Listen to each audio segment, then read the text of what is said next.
खबर स्वागत। बरगढ़ में फेर थे देखबार के मिली है अभावन घटना।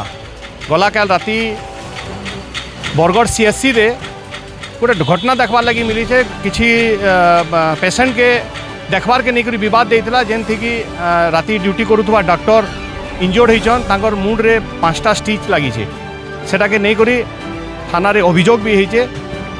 तो इम्पोर्टेंट जिनिस इटा अच्छे कि किछि दिन पूर्वरु ओमसा आड़ू ओडिशा मेडिकल सर्विस एसोसिएशन आड़ू डॉक्टर मानकर कार्य छाड़ आंदोलन होता पाखापाखि 4 दिन ऊर्ध्व धरिक से आंदोलन चलता। लोके हरान होते सेवा पाइबारी डाक्टरी सेवा पाइबार लगे आर से जेन भिन्न भिन्न दाबी रही ओमसार से तार भीतर गोटे मुख्य दाबी रही डाक्टर परिसर डाक्तरखाना परिसर रे जेन डाक्टर माने काम करुछन सेमानकर सुरक्षा के नहीं करी आर जेते बेले तांकर ऊपर आक्रमण होचे सेटा के नहीं करी जेते क्रिमिनल केस दिया जाउछे तो सेटा अवेलेबल ऑप्शन दे दउछन।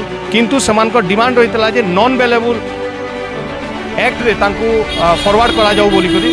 तो किछि दिन बितु बितु इटा आज गोटे घटना के देखबा लगी मिली छे। तो केन प्रकार रे घटनाटा घटीला काण होता आसुन से जे डॉक्टर थिले तांकनु डायरेक्ट सीधा सलख कथा हमार बुझमा। आज्ञा मुई doctor Sudipta Kumar Raut medicine specialist CSC Bargarh.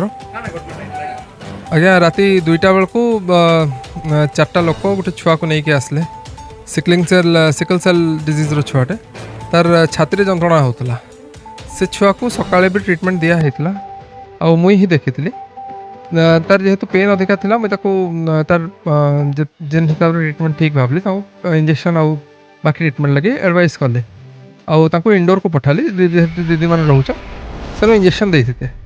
तो से मैंने जेहेतु रास्ता नहीं देखी आम जो सिक्यूरीटी थे सामने कहले कि रास्ता देखीदेवे भर को केनारे जाऊँ से भर जड़े लोक फेरिकी आसले से कहले बीपीटा देखार अच्छे जेहेतु झाड़ बाहर कहली आगे टे 10 मिनट बसी जाऊँ बीपीटा देखीदेमी सेतकी से रागिकी जेन स्टूल से बसते से स्टूलटा को मो मुंड उपर पिटी देले आपर टेबल वेबल पकईकि इवन तमाने जीवन रू मारिदेवार लगे भी धमकी देले।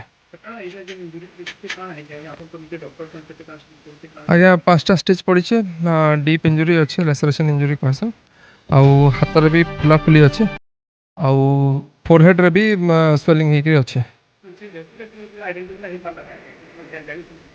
मुझे तो ना नहीं जानी किंतु जहाँ जानी कि आइडेंटिफाई होइछन। हाँ एफआईआर दिया है चाहिए नाटा बिक्की सिंह बरगढ़ रन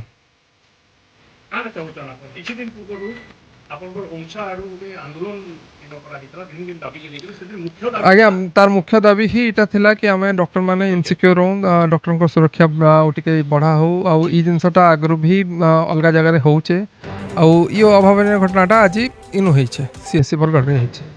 तो इतार लगे आम चाहूँ कि जहाँ दंड अच्छे ताको आउ टिके कड़ाकड़ी हिसाब रे लागू करा हो आउ आमको पुलिस रो प्रोटेक्शन गोटे जगह दिया हो जमती कि आम टिके सेफ फील करि पारमु ताहले आम प्रॉपर चिकित्सा दे पारमु। आपण देखुले डॉक्टर आज्ञा जेन प्रकार रे तांकर ऊपर आक्रमण केन प्रकार होता सेटा वर्णना करते ऑलरेडी बरगढ़ टाउन थाना रे एफआईआर दिया है सारलान बोली कहूछन। तो आगामी दिन रे पुलिस केते जल्दी तार ऊपर तदंत करी जे दोषी अच्छे ताके अरेस्ट करवा आर से तार ऊपर केन प्रकार धारा लगवा सेटा देखबार बाकी रहला। बरगढ़ नसीम कौशल खबर।